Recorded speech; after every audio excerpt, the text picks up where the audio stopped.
6 young girls sexually assaulted by a Syrian refugee at a water park.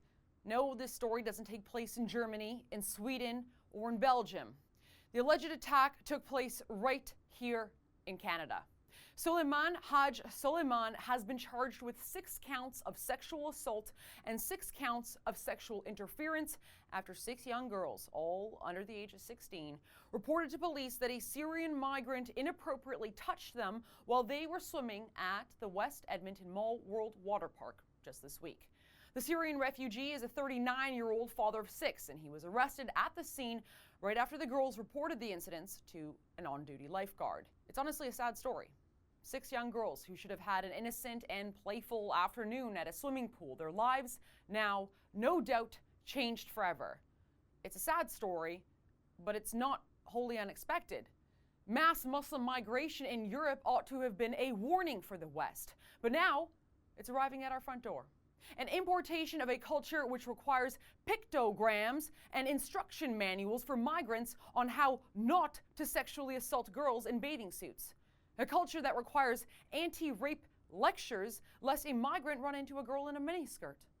A culture that turns a night of festive celebration into grounds for mass sex assaults, employing the practice of Arabic gang rape known as taharrush. Well-meaning Canadians will minimize the claims of these 6 young girls. They'll say that, well, you can't speak of a trend based on just one incident, and yeah, that's fine. But it hasn't been just one incident. I've covered reports of sexual and physical harassment and assaults across 5 different provinces in this country, all perpetrated by Syrian migrants on our publicly funded schoolyards. Just because the mainstream media is not reporting it, yeah, that doesn't mean that it's not happening. And so, what has been the response of the Sharia-compliant media in the wake of this alleged attack at the hands of a Syrian migrant? Well, right on cue. All the usual players in the fake news media are urging for the suppression of very relevant information.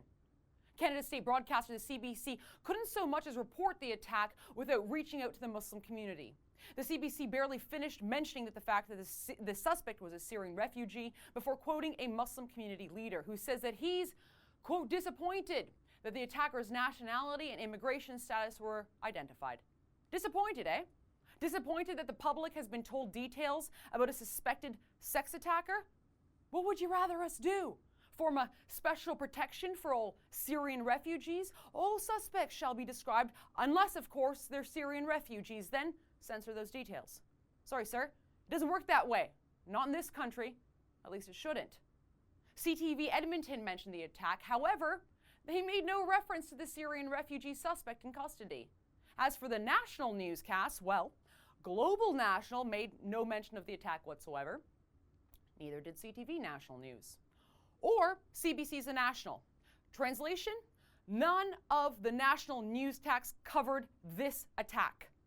It's worth noting that all of the newscasts I've just mentioned were taped several hours after news of the sex assault first broke. It's also worth mentioning that while no national news network covered the Edmonton sex attack story, well, guess what? They all managed to cover a story about a Canadian woman in a hijab who was refused entry into the U.S. Back to the local news for a second.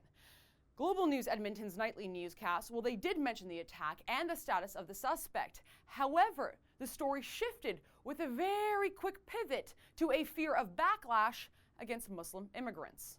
They're also concerned for themselves and their families and that they may too be labeled as dangerous. Antman says this rhetoric ignores the real issue here. Instead of talking about the victims or the issues we have in this country around gender-based violence, where they're trying to shift it to make it an issue about immigration. Statistically, it's so bizarre because we've had tens of thousands of refugees settle in Canada, and this is the first instance we've heard. And in print, Global did the exact same thing. They turned the story into one about backlash and victimization of the refugee community.